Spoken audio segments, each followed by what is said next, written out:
Yeah, Mavs-Spurs Weekly. We are back in the building, man. We gotta talk about this game here.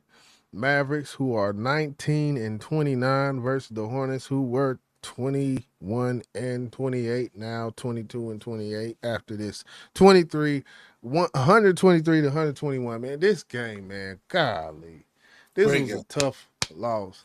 Great game, very entertaining game. Tough loss for us, man. The fact that we are in these tight games with teams that are damn near under 500, just goes to show you the product we have on the court right now. We're gonna move past that. Cooper Flagg, no, that's all we got. Hey man, I ain't got nothing else to talk about now. He had a great night, man. 49 points, a career high. The youngest player to ever hit 49 points in the game. That's huge. And he went against his old teammate, man. He went against his old teammate in this game. Yeah, the boy Knuple, whatever how the fuck you say that shit. It was good. I didn't see early on, but I did see down the stretch. I seen the last I think 2 quarters of it. And no AD, of course. Don't expect AD to play ever. I think from I think for me, seeing Coop down in that last 6 minutes and what he does when that pressure is on the line, seeing Knuple, what he did on that stat line is crazy when you talk about these two different rookies we got here. Because I'm pretty sure these two rookies, this is kind of, I think, what it's going to boil down to. And Flagg, man, 49, 20 for 29 for field goal, 10 rebounds. Had a block with that. But, man, terrible loss. Terrible loss. Yeah. It had to suck. It had to suck for Flagg because Right. he played outstanding, man. Right. His best game yet, and it ended up in the L. And I was hurting for him for that. But I seen a lot of things from him in this game that looks very promising for him and his career, along with the Dallas Mavericks. So, you get an opportunity to see things for your future, but at the same time, a lot of people thought your future was now. But of course, we know what happened. Y'all got hit with the injury bug early. Yeah, and the thing, it's like this was his game type of thing. Like 49 points. Every other player besides Klay Thompson had less than 14 points. You had him 49, Thompson 16, and everybody else 14 and under besides Klay Thompson. Hit him with the 16. Klay Thompson is a little reckless with the way he shoots. I don't need a heat check from Klay Thompson every quarter. You know the heat check I'm talking about. Yeah. When Klay Thompson make one 3-pointer, guess what's gonna happen on the next play?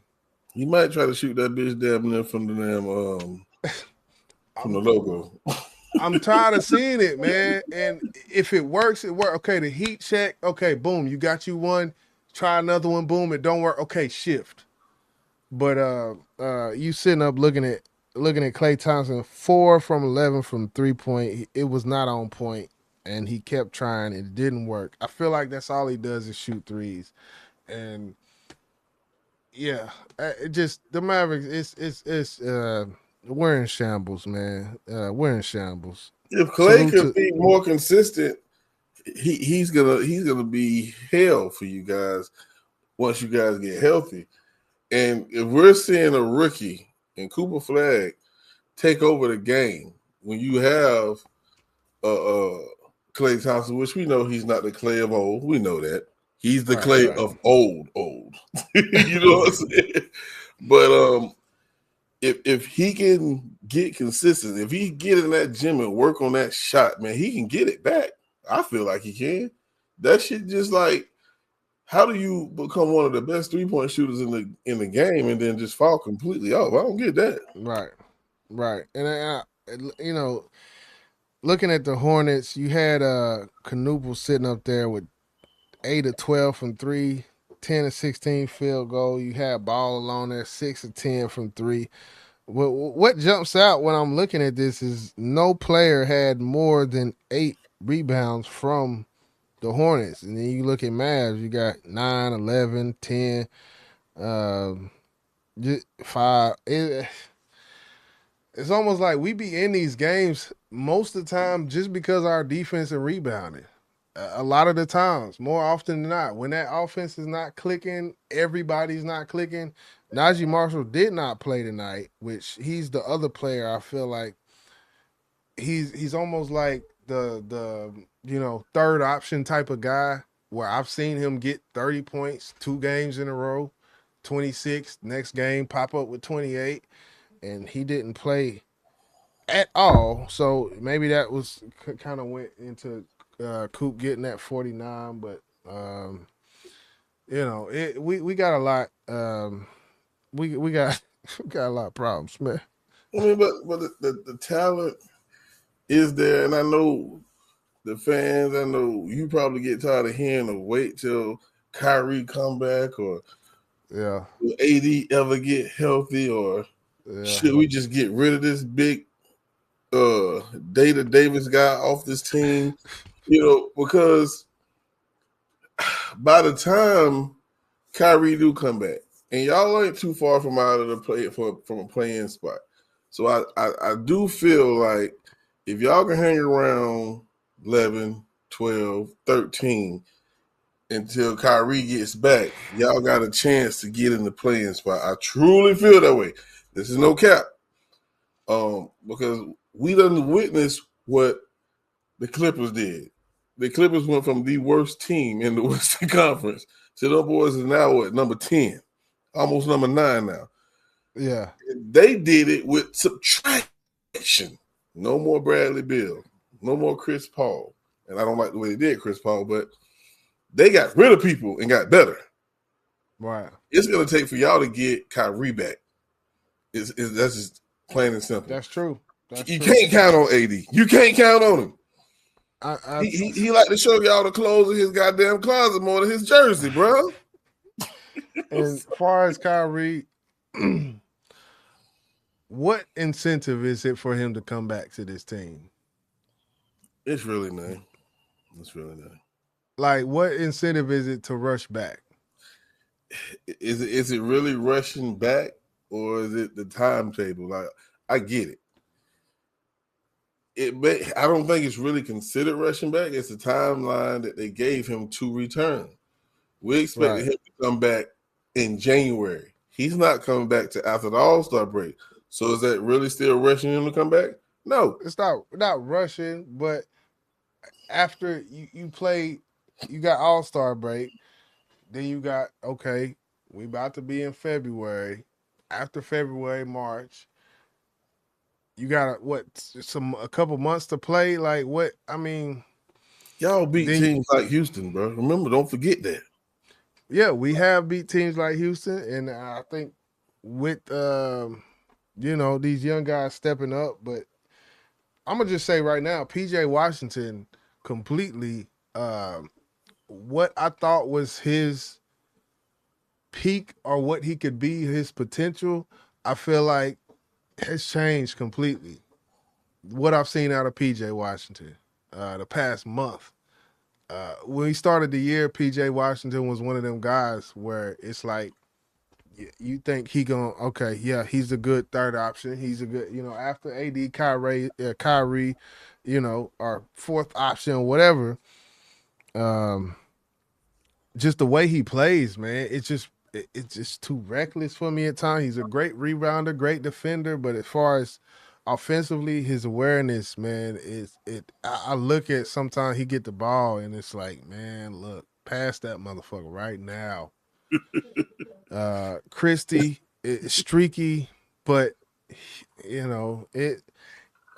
We got some okay guys over here, man. That's why I say, we Just don't got have a some leader. okay. You don't have a leader. Yeah, and Things for change when you have a leader on the court, man. that's true. That's true. So, Kyrie, man, we need you, brother. And a 30 whatever year old Kyrie coming back after uh, injury, is that the Kyrie that we had last year? It's just a lot up in the air for us, man. But this was a win I felt like we had to get. We had to snatch this one playing these Hornets coming from the East. Just coming into the stadium and just that shit was demoralizing. Yeah, I know it hurts. I want to go It back hurt. to a question that you just asked, bro. And it's a great fucking question. Should Kyrie come back this year, or should he just sit the rest of the season out? Fuck it. Fuck it. Fuck it. That's where I'm at with it. AD, fuck it. Derek Lively sitting out, man. You got this young Derek Lively, dope center. We got Gafford going through the motions, injured every 2 weeks. Like, it's just so many things I could just go into. And I hate to be like this, man, but Gafford, man, this guy's injured every month for the past 3 months. He's had some kind of injury. Uh, True center, yeah. We got Cisse out there in the last 4 minutes of the game, giving Coop some rest before the last little, you know. And Cisse, I do think he has potential, but man, he's crunch time. Cisse don't need to be in the game, and he would never be in the game if AD and Lively were playing. He would have never seen a minute in his game. He's not because he's not ready. He's just not ready.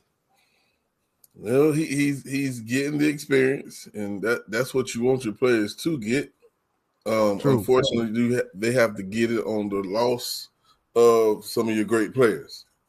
Right. Yeah, and I know that hurts, but I'm gonna ask this question again, and I ain't asked it tonight. I asked you backstage a couple of nights ago. Okay. Is there any move from this roster that you would shoot to Milwaukee to bring on Mr. Giannis, man? Because that would Wouldn't be a be savior. He'll be a savior for you, boy. I swear he would. can't be cool. You don't Can't be trade 30. Can't trade one time 31-year-old Giannis who averages 60% field goal, 30 points a night, 10 rebounds. All of that being said, you got a 19-year-old with a lot of potential and you look into the future. We are not in the race for nothing right now. We in the race for a play-in. We need to look to the future, and that's why I want to see the Mavs go. You get rid of Coop right now, nah, man. It's nah. That's a no go. All the way no go. You ain't getting rid of Coop, man. Uh, That's just how I I get it. feel. I get it. I get it. I don't know. I'm just thinking hypothetically. I don't think y'all gonna get him anyway, but I was just thinking like that's the only hope y'all got to really save the season until well, Harry with a trade deadline in on the what it is the 5th or the 6th, something like that. It's about 10 days from now or something. I Yeah. think it's a week from now, something like that. Yeah, something like that. Yeah. But Nah. We don't need it. We got next year. We good with that. I'm rooting for the San Antonio Spurs to win the championship this year. I appreciate the love, boy. Hey, I Go am Spurs too. go. Go Spurs, go, man. Keep rocking, baby. Keep rocking. I hate that, man. And the Mavs fans looking at me like, you fucking train. Hey, I'm just seeing what I'm seeing. Mavs is always, it's just gonna be Mavs all day. But this year it ain't us. We gonna bring Kyrie back for a month. Fuck around, he get injured again. I'm just Any last words? Any last parting words before we get up out of here, man? any last parting words? Get the fuck out of here, AD.